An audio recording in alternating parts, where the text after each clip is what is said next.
I'm a nurse anesthetist, so it's pretty much a nurse who went back for additional training or advanced practice nurse who went back for training in anesthesia. We are experts in airway management, critical thinking skills, intubation, line placement, and just general management of the OR. Our expertise in airway management, our critical thinking skills, and the rapid deployment by the Army has made nurse anesthetist an asset during this pandemic.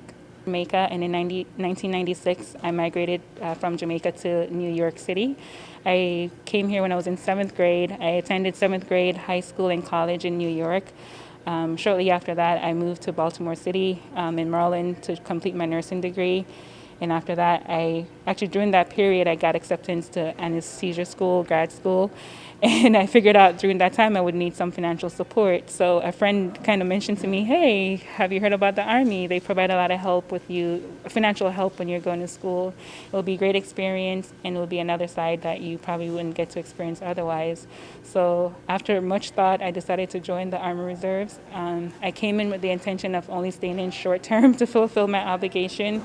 But after I've been in for a while now, I've done a lot of training with the Army. I've been on a couple deployments. This is actually my 3rd deployment within a 1-year period. This experience is bar none, and I want to stay in. I love what I'm doing with the Army. It's been very positive, the response from the hospitals. Everyone has been super welcoming. They're happy to have us here. They've explained to us that they've been very short-staffed and very overworked. So seeing us has been a huge sigh of relief for them. A lot of people don't know that the Army Reserves was started by doctors and nurses back in 1908. We actually just celebrated the Army Reserve birthday, I think it was on the 23rd.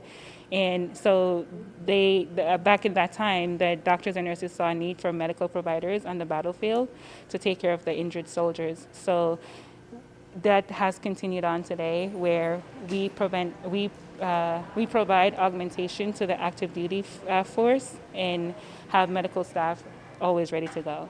For me, every time I put on my uniform, I feel a sense of pride. I feel like I'm giving back to something greater than myself.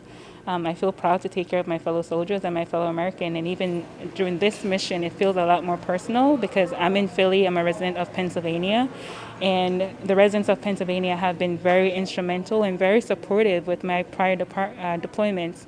They're the ones who helped me with my car. They helped me with my house. I have no family nearby, so everyone chips in to help me as I leave for these deployments. I'll be gone when I was in Germany, I was gone for almost a year.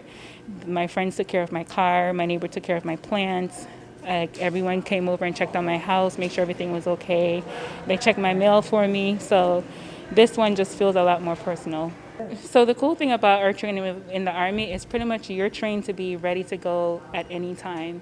And our skills, for me as a nurse anesthetist, it doesn't matter where I am, my skills are the same. Whether I'm intubating, placing a line, doing an IV, managing a ventilator, putting this patient to sleep for surgery, it's all the same. So the location might be different right now, but it's the same. And coming into the facilities, everyone has been super welcoming, and they're so happy to have us. They give us orientation, they show us around, and we just kind of seamlessly blend in because they're so happy to have us here. If we have a question, we could ask them. But pretty much everything so far has been pretty seamless.